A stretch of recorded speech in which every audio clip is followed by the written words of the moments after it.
You need to be as fast as Fernando Alonso. Not many can do that. So obviously speed. But beyond that, dedication, focus. It's the pinnacle of motorsports. And really to get to the pinnacle of any form of motorsport, you got to be better than the rest. So I would say natural talent and dedication and desire.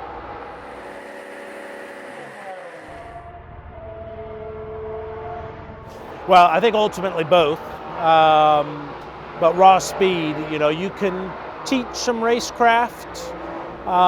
It's hard to kind of coach speed into a driver. Either they have it or they don't. So I think if I had to pick between raw speed and racecraft, I'd go with raw speed because I think we could teach them racecraft. Someone's got to pay for it. So there are those that have had sponsors. There are those that have had family.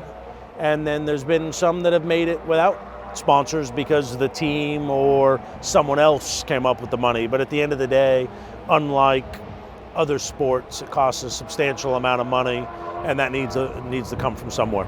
Really, you don't get paid in single-seaters unless you're in Formula One, IndyCar, Formula E, all the other junior series. You really need to bring sponsorship with you.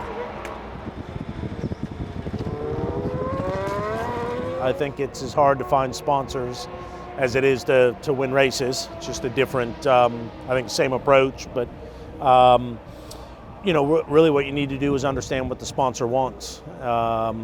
In order for them to write a check, they got to buy something that they think is going to be beneficial to their business. So the more you can understand the person that you're talking to or the company that they represent, and develop a program that fits their needs, that's what's going to get them to ultimately support you. Well, in an ideal world, you want to do what Roger does or McLaren does or Ferrari does, which is have your own resources so you can hire the best two drivers in the world. That's what McLaren does. So we can go for who we want. Not all race teams are in that financial position, so they have to sometimes compromise talent with economics.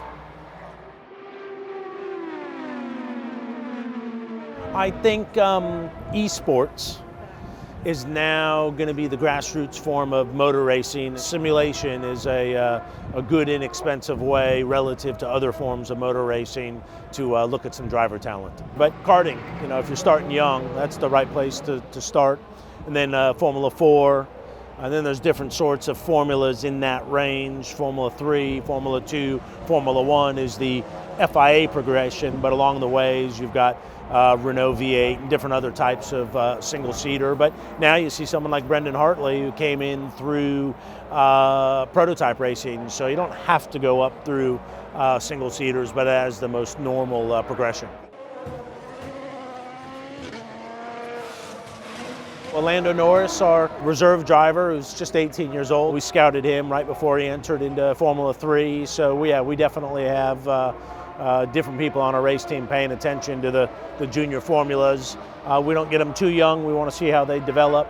And, in kind of Formula 3, we start deciding who we want to get on the McLaren payroll.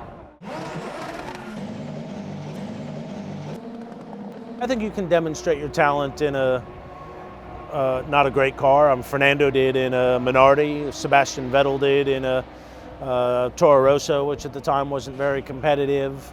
So it can be done. We all pay attention. We understand how good a car is or isn't. And so what you need to do in that situation is really beat your teammate. And that, people will take notice. So it can be done.